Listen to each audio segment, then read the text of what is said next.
2 musim pertama kita masuk Liga Champions semua punya andil besar dari Danilo D'Ambrosio. Salut. Jerewetan ceking kita, nyerewetin apa aja. Teman-teman, kalian sedang menyaksikan Cerewetin Inter. Hari ini gue mau cerewetin Danilo D'Ambrosio, khususnya karena dia baru aja melakukan sesi interview dengan Gazzetta. Sepertinya Gazzetta ini ya, karena ini lagi libur akhir tahun, banyak pemain yang bersantai gitu, nggak di pemusatan latihan, jadi kayaknya mereka kesempatan nyulik-nyulikin pemain untuk interview. Dan kemarin edisinya Danilo D'Ambrosio, tapi nggak sepanjang interview dengan Simone Inzaghi dan Skriniar. Danilo D'Ambrosio adalah pemain yang layak banget punya tempat khusus di hati Interisti. Kenapa? Karena dia melakukan penyelamatan super epic ketika melawan Empoli. Saat itu Dalbert lagi geblek banget. Dan kalau kita sampai kebobolan, kita seri atau kalah ya saat itu, kalau kita sampai seri aja, kita nggak akan melaju ke Liga Champions. Dan sebelumnya, di tahun sebelumnya ya kalau nggak salah, kita juga ke Liga Champions karena golnya Vecino. Dan itu sebelumnya tuh gol sebelumnya, tahun sebelumnya atau pertandingan sebelumnya gue jadi lupa. Yang lawan Lazio yang golnya Vecino itu sebelumnya Danilo D'Ambrosio juga ngegolin juga. Jadinya dia memang punya tempat tersendiri. Kalau tanpa dia kita akan gagal ke Liga Champions juga. Danilo D'Ambrosio, pemain ini kita beli dari Torino pada tahun 2014. Dia adalah pembelian pertama Erick Thohir dan bertahan sampai sekarang. Setelah eranya Javier Zanetti, setelah eranya Maicon, kita punya Danilo D'Ambrosio. Iya, memang dia nggak punya nggak se-eksplosif Maicon yang bisa maju, nge-shoot dari jauh, bisa ngumpan gitu ya. Bahkan pernah Danilo D'Ambrosio bikin statement karena dia lagi tampil buruk, terus dikritik fans, dia bilang I'm not Maicon katanya. Dia juga nggak punya kemampuan menjelajah lapangan seperti El Trattore, Javier Zanetti. Tapi Danilo D'Ambrosio dia punya konsisten. Dia bisa main di sisi kanan, sisi kiri, dia bisa jadi center back. Dia dibeli Inter di pertengahan musim 2014-2015 karena saat itu pelatih kita Walter Mazzarri sedang butuh pemain yang serba bisa jadi center back di formasi 3 back dan bisa jadi wing back kanan. Karena Jonathan lagi mbleek banget saat itu, dan akhirnya dibelilah Danilo D'Ambrosio. Dan sejak saat itu, dari eranya Mazzarri, eranya siapa habis Mazzarri itu? Mancini, habis itu Frank de Boer, Pioli, Spalletti, Danilo D'Ambrosio selalu jadi pilihan utama. Salut banget. Kelebihan utamanya lagi, Danilo D'Ambrosio adalah sundulan. Dia adalah pemain dengan menurut data Opta, dia adalah salah satu dari 2 pemain, mana ya, gue kayaknya ini, Danilo D'Ambrosio is one of the only 2 defenders that have scored in each of the last 7 Serie A. Dia adalah satu dari 2 back yang selalu mencetak gol di 7 Serie A terakhir selain Bonucci. Gokil, Spider-Man. Terus dia ketika bilang I'm not Maicon karena dia dikritik asisnya jelek banget gitu ya, crossingnya jelek banget. Setelah itu dia rutin buat asis. Total dia setiap musimnya setelah saat itu dia mencetak 3 asis terus. Puncaknya di 2018-2019 dia bisa cetak 5 asis. Tapi emang paling gokil catatan golnya sih. Di Inter dia main 243 kali, 21 gol, 17 asis. Ngeri. Danilo D'Ambrosio di positioningnya memang keren banget. Kalau teman-teman suka nggak Danilo D'Ambrosio? Ya gimana, dia udah lewat masanya Jonathan, ada Cancelo, ada Hakimi, ada Dumfries. Dia lewatin semua itu dan dia tetap konsisten, dia setia, dia loyal.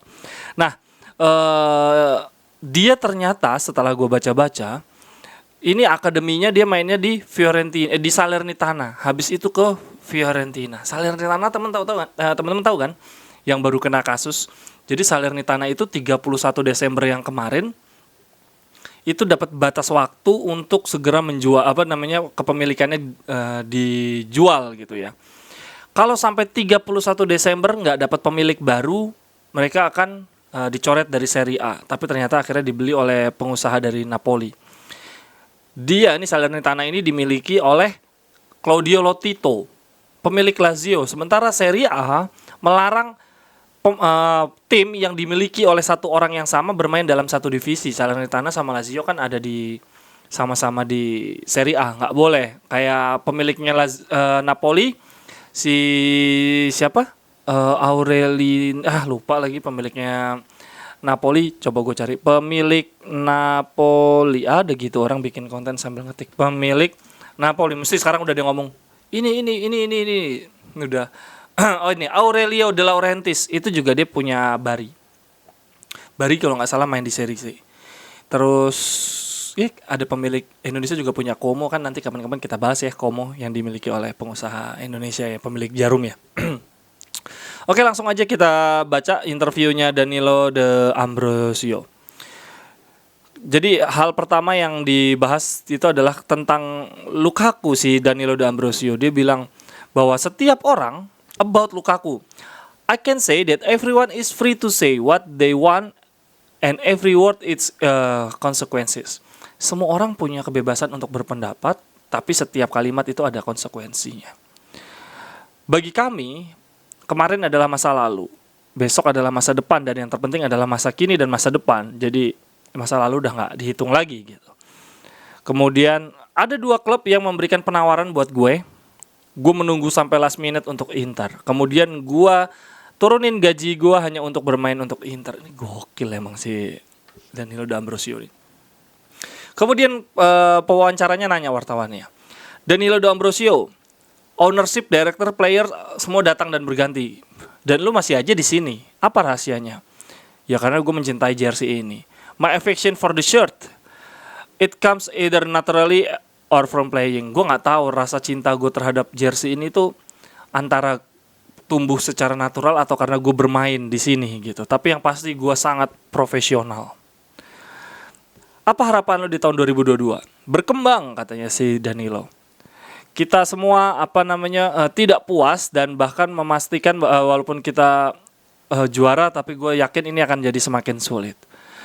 Dan kita akan melakukannya lagi lebih. Kemudian dia melanjutkan, banyak orang yang berpikir bahwa kita akan lebih buruk dibandingkan musim sebelumnya. Tetapi kami di ruang ganti, but in the dressing room we were much calmer compared to those who were watching from the outside. Tapi kita di ruang ganti itu santai banget, nggak seperti yang orang-orang bayangkan di luar. Pelatih baru memberikan ide yang baru tanpa merusak pondasi yang ada. Dan ini berjalan sangat baik sejauh ini. Wah, gila, Inzaghi ini dipuji sana sini ya. Gue nggak ngerti yang dimaksud Inzaghi ngasih kebebasan tuh seperti apa sih maksudnya? Itu pemain dibolehin ke kanan, ke kiri, ke depan kayak Bastoni, tapi dilatih gitu ya. Soalnya dia bilang berapa kali Inzaghi memberikan kebebasan, tapi dilatih di training gitu. Mungkin dikasih opsi-opsi kali ya. Kalau lu ada di posisi ini, lu bisa ke kanan, bisa ke kiri, tapi dicoba gitu. Jadi nggak asal-asalan juga. Gaya bermain kita berubah. We are more free tactically. Kita jadi lebih bebas secara taktik. Kita diperbolehkan memilih posisi yang berbeda dan kita melatihnya dan kita mencobanya saat latihan. Gokil emangnya si Inzaghi ini. But only result help you to play with smile. Tapi ujung-ujungnya hasillah yang membuat kita bermain dengan senyuman. Percuma main bagus tapi kalau nggak menang gitu kali ya. Nah, ini yang paling gue suka dari sesi interviewnya Danilo De Ambrosio. Ranocchia, Handanovic, dan gue, kita semua melalui masa-masa gelap. Kita mengapresiasi karena kita telah melalui masa-masa yang melewati pengalaman-pengalaman yang tidak menyenangkan. Gue melihat I saw fans leaving San Siro in protest. Gue melihat fans keluar dari stadion dengan suasana protes gitu ya. Sekarang gue melihat San Siro meneriakan, muji-muji nama gue. Dan gue sekarang punya kebahagiaan 2 kali lipat. Oke ya, memang Ranocchia, Handanovic nih, kita harus apresiasi. Mereka ada di Inter di masa-masa yang gelap. Kemudian Danilo De Ambrosio membandingkan Hakimi dan Dumfries. Hakimi dan Dumfries, dua-duanya melalui masa yang sulit di awal. Both had a hard time at the beginning, but they are different and the way Inter are playing now is different. Tapi mereka berdua berbeda dan cara main Inter berbeda. Tapi yang pasti mereka sama-sama berkembang. Mantap. Terus Danilo De Ambrosio ditanya, "Lu mau beli balik Lukaku nggak kalau ada kesempatan?" Terus dia bilang gini, "Itu jawaban untuk Marotta dan Osilo. itu bukan topik yang harus diperbincangkan di sesama pemain. Gokil, bijaksana, dan memang ya begitulah. Bahkan berapa kali kan Inzaghi gitu, Marotta kalau ditanya tentang pemain lain yang bukan pemain Inter, mereka juga nggak mau jawab. Lukaku aja yang blee, masih aja ngomongin Inter ketika dia di Chelsea. Aduh, itu udah dia blunder banget. Terus ditanya lagi gini, kalau lu nggak bikin penyelamatan lawan Empoli di menit 90, apakah Inter ada di level yang saat ini? Danilo jawab, masuk ke Liga Champions membuat Inter punya investasi gitu ya, finansial. Yang kemudian penyelamatan gua, enggak nih teman-teman. Ternyata lawan Empoli dan lawan Lazio itu di dua musim yang berbeda. Dia bilang gini, dead save penyelamatan gua ketika melawan lawan Empoli dan gol gua di tahun sebelumnya lawan Lazio, gua melihat gue lihat dua gol ini mendapatkan pengujian yang berbeda dari fans, pujian yang berbeda dari pujian-pujian yang biasanya. Tapi dua hal ini selalu di-highlight oleh fans. Berarti emang benar, 2 musim pertama kita masuk Liga Champions semua punya andil besar dari Danilo D'Ambrosio. Salut untuk Danilo D'Ambrosio. Sudah selesai nih yang gue dapatkan. Jadi Danilo D'Ambrosio menegaskan sekali lagi bahwa yang penting adalah masa kini dan masa depan. Dia gak akan ngomongin Lukaku, dan dia ada di masa-masa yang sulit sehingga dia sangat mengapresiasi kondisi Inter yang sekarang.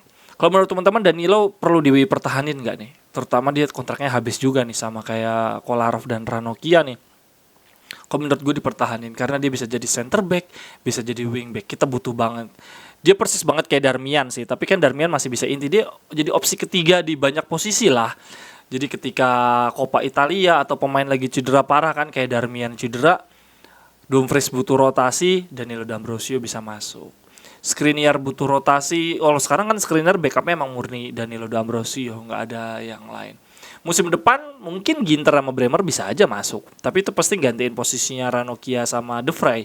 Tetap kalau bisa, kemungkinan ada pemain Genoa yang juga milik kita namanya Van Hausen, itu kemungkinan bisa kita ambil juga, jadi bisa jadi backupnya Skriniar. Danilo D'Ambrosio bisa kita jadikan sebagai senior yang menjaga keharmonisan dan mentalitas di ruang ganti. Untuk teman-teman pendapatnya tentang Danilo D'Ambrosio, pemain yang kayaknya nggak lebih-lebih banget, nggak gesit, nggak gimana, tapi ngasih pembuktian gol, loyalitas, staminanya itu ya emang yang gokil banget.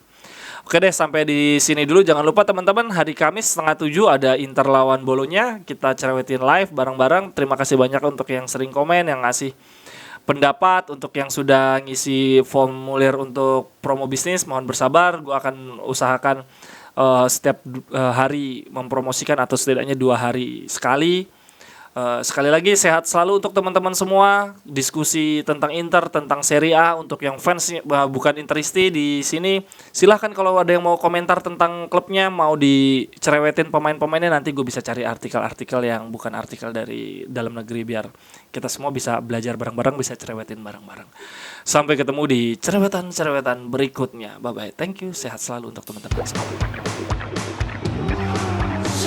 Cerewetan ceking kita nyerewetin apa aja.